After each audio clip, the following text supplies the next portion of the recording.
অবাক ঘটনা।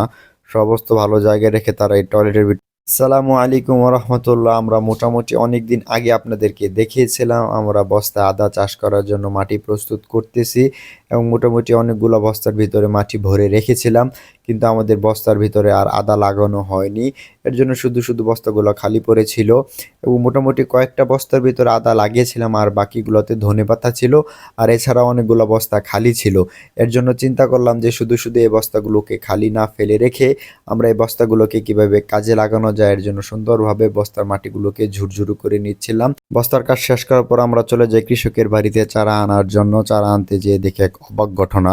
সমস্ত ভালো জায়গায় রেখে তারা এই টয়লেটের ভিতরে চারা রেখে দিয়েছে। জিজ্ঞেস করলাম কেন, তারা কোনো উত্তর দিল না। অ্যাকচুয়ালি আমরা দেশি বেগুনের চারা কিনতে এসেছি। এই চারাগুলো অনেক ভালো ছিল, সতেজ ছিল এবং কয়েকটা কাঁচামরিচের চারা লাগবে।